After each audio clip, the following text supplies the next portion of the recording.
Social മീഡിയയ്ക്ക് ഏറെ സുപരിചിതരാണ് content creator Ganga മീനാക്ഷിയും കുടുംബവും.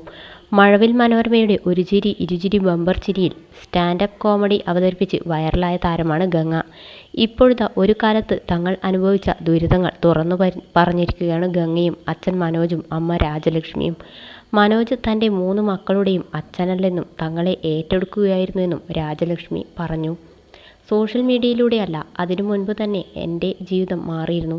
ഗംഗ ഉൾപ്പെടെയുള്ള എൻ്റെ 3 മക്കളുടെയും അച്ഛനല്ല ഇത്.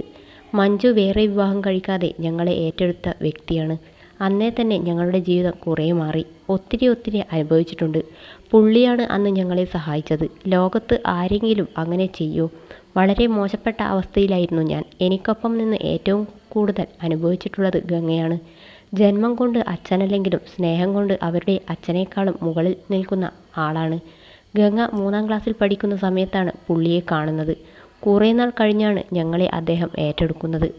2ാമത്തെ മകളെ ഗർഭിണിയായിരിക്കുന്ന സമയത്താണ് ദാ വരുന്നെന്ന് പറഞ്ഞ് എൻ്റെ ആദ്യ ഭർത്താവ് പോകുന്നത്. പിന്നെ അയാളെ കണ്ടിട്ടില്ല. പക്ഷേ ചാവണമെന്ന് എൻ്റെ മനസ്സിൽ തോന്നിയിട്ടേയില്ല.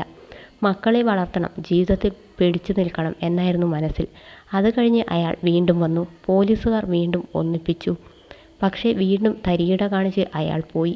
ഇനി ഈ ബന്ധം വേണ്ടെന്ന് ഞാൻ പോലീസ് സ്റ്റേഷനിൽ പോയി എഴുതി കൊടുത്തു. 3ാമത്തെ കുട്ടിയെ 3 മാസം ഗർഭിണിയായിരുന്നു അന്ന്. എൻ്റെ മക്കളെയും കൊണ്ട് കടത്തിണ്ണകളിൽ കിടന്നിട്ടുണ്ട്. ആരും എന്നെ തിരിഞ്ഞു നോക്കിയില്ല. കൂടെ കുറേ തെരുവ് പട്ടികളുണ്ടായിരുന്നു കൂട്ടിന്. അതുകൊണ്ട് അവർക്ക് ഇപ്പോഴും ആഹാരം കൊടുക്കും. അവരെ കൈയൊഴിയാൻ എനിക്ക് തോന്നിയിട്ടില്ല. അവർക്ക് ആഹാരം കൊടുക്കുന്നത് കൊണ്ട് പലരും എന്നെ വഴക്ക് പറയാറുണ്ട്. ആപത്ത് സമയത്ത് എന്നെയും ഗംഗയെയും ആ പട്ടികളാണ് സംരക്ഷിച്ചത്. ഒത്തിരി അനുഭവിച്ചിട്ടുണ്ട്. ഭിക്ഷയെടുത്ത് നടന്നു.